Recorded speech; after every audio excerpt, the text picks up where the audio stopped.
महाभारत केवल एक युद्ध नहीं था, बल्कि यह मानवता के इतिहास का सबसे बड़ा धर्म संकट था। यह धर्म और अधर्म, सत्य और असत्य, न्याय और अन्याय के बीच लड़ा गया महासंग्राम था।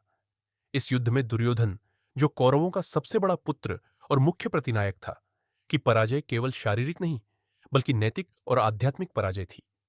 यह लेख दुर्योधन की हार के मूल कारणों का विश्लेषण करेगा और यह भी दर्शाएगा कि कैसे महाभारत ने धर्म की पुनर्स्थापना की। दुर्योधन की सबसे बड़ी विशेषता थी उसकी अडिग महत्वाकांक्षा। वह जन्म से ही पांडवों के प्रति ईर्ष्या रखता था और हस्तिनापुर के सिंहासन को केवल अपना अधिकार समझता था। भीष्म, द्रोण और कृपाचार्य जैसे महान गुरुओं से शिक्षा पाने के बावजूद उसका स्वभाव कठोर, अहंकारी और द्वेषपूर्ण बना रहा। शकुनी जैसे कपटी मामा ने उसकी दुर्बुद्धि को और भड़काया। वह किसी भी कीमत पर पांडवों को पराजित करना चाहता था, चाहे उसे धर्म की सीमाएं क्यों न लांघनी पड़े। यही उसका सबसे बड़ा पतन था। वह अधर्म के मार्ग पर चलता रहा और अपने अपराधों को कभी स्वीकार नहीं किया। दुर्योधन की हार के 5 मुख्य कारण। 1, अधर्म का पक्ष लेना। दुर्योधन ने बार बार अधर्म का साथ दिया, चाहे वह जुए के खेल में छल हो, द्रौपदी का अपमान हो या पांडवों को वनवास देना। उसके कर्मों ने न केवल व्यक्तिगत प्रतिशोध को जन्म दिया, बल्कि संपूर्ण मानवता के धर्मबोध को चुनौती दी। 2, अहंकार और हठ। उसका अहंकार इतना प्रबल था कि जब श्रीकृष्ण शांति प्रस्ताव लेकर आए, तब उसने उन्हें बंदी बनाने की धृष्टता की योजना बनाई। यह उसकी आत्मघाती जिद थी, जो उसे विनाश की ओर ले गई।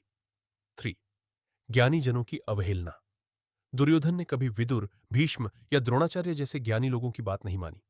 इन सब ने बार बार चेताया कि पांडवों से युद्ध विनाशकारी होगा, पर वह अंधकार में डूबा रहा। 4, पांडवों की धर्मनिष्ठा और एकता। पांडव केवल योद्धा नहीं, धर्म के प्रतीक थे। वे कठिनाइयों में भी न्याय और सत्य से नहीं डिगे। उनकी आपसी एकता, संयम और श्रीकृष्ण के मार्गदर्शन में उनका आचरण उन्हें नैतिक रूप से बलवान बनाता था। 5, श्रीकृष्ण की रणनीति और धर्मदृष्टि। श्रीकृष्ण केवल रणनीतिकार नहीं, धर्मावतार थे। उनका गीता प्रवचन केवल अर्जुन को नहीं, पूरे मानव जाति को धर्म का पाठ पढ़ाता है। उन्होंने धर्मयुद्ध को धर्म की पुनर्स्थापना का माध्यम बनाया। महाभारत केवल एक गद्दी की लड़ाई नहीं थी, यह धर्म के 4 स्तंभों की स्थापना का महायज्ञ था। 1, न्याय। दुर्योधन जैसे अत्याचारी शक्तिशाली हो सकते हैं, लेकिन अंततः धर्म ही विजयी होता है। 2, कर्तव्य। अर्जुन को गीता में यही सिखाया गया कि मोह और राग को त्याग कर अपने कर्म को ही धर्म मानना चाहिए। 3, सत्य। युधिष्ठिर का जीवन इस सत्य का उदाहरण है कि सत्य की नींव पर खड़ा धर्म अडिग रहता है। 4, नारी सम्मान। द्रौपदी का अपमान केवल एक स्त्री का नहीं, बल्कि संपूर्ण स्त्री जाति के सम्मान का हनन था। धर्म की रक्षा हेतु युद्ध अनिवार्य हो गया। महाभारत से प्रेरणा। यह महाकाव्य हमें सिखाता है कि अहंकार और अधर्म कभी स्थायी नहीं होते। धर्म और सत्य की राह कठिन हो सकती है, लेकिन अंततः वही जीतते हैं।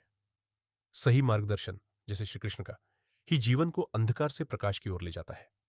निष्कर्ष, दुर्योधन की हार केवल एक राजकुमार की पराजय नहीं थी, बल्कि यह उस समस्त प्रवृत्ति की पराजय थी जो अधर्म, अहंकार और अन्याय को प्रश्रय देती है।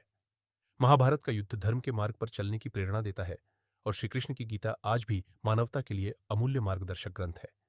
जब जब धर्म संकट में होगा, तब तब महाभारत का यह अमर संदेश मानव को जागृत करता रहेगा।